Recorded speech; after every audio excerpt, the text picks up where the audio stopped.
The Graduate is a 1960s American film based on the novel by Charles Webb. It illustrates the behavior and thought of the young people in the crossroads of American history. Take 1967. There was an awful lot going on in the US and around the world at this time. The war in Vietnam was only getting bloodier, race riots rocked American culture, and the counterculture in all of its form was in full bloom.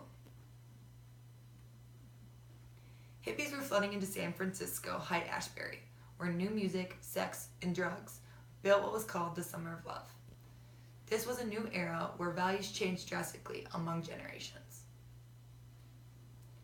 These differences were highlighted in The Graduate. One instance, the conversation between Ben and his father, which can further reflect the opposite attitudes of the young people at the time towards the traditional sense of value. Ben's father values prestige and elite status, while Ben wanted fulfillment, regardless if money and social status were involved. The two different values had conflicted with each other for several years. In the late 1960s, there was a strong dissatisfaction of the current social situation and the sense of value of the middle class among the young people. With the outbreak of the Vietnam War, both the counterculture movement and the anti-war movement reached the peak in around 1967, and The Graduate shows the idea of counterculture of the young people at this time.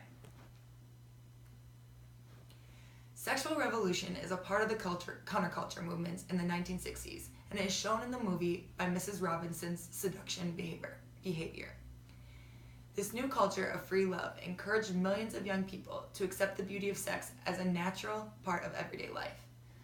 Besides this reason, Ben's relationship with Mrs. Robinson is partly due to another factor, which is his loneliness and helplessness. The film is narrated through Ben, a college graduate, a virgin during the sexual revolution, and a successful runner who simply doesn't want to disappoint his parents. You sympathize with him as you can relate to the stresses after college, but the film also has you sympathize for the women it has. Mrs. Robinson, for instance, a lonely elite housewife who isn't satisfied with her marriage, yet she stays in it. Or her daughter Elise, who tries to please her family by going to Berkeley and marrying one of her own kind in the social elites. These women are not happy, but they are sticking with the status quo. In this film, there is no morally right and wrong. Instead, this film has a message that encourages people to stray away from the norm and go after what you want. Mrs. Robinson wanted Ben, even though it was frowned upon by society. Ben wanted Elise, even though her dad threatened him to stay away. By the end of the film, the goodness does prevail. Ben is perceived as good because he's being true to himself, and by doing so, he rides away on the bus with his sweetie.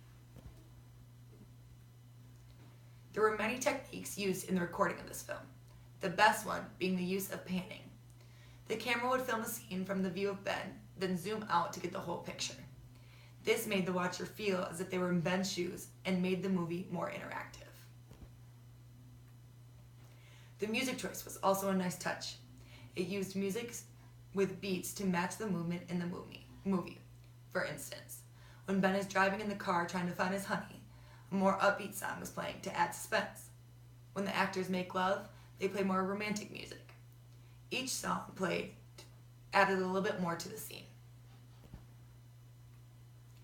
To conclude, the 1960s is a crossroad in all of American history. The Graduate is of great importance in recording that period, especially the behavior and thought of the young people at this time.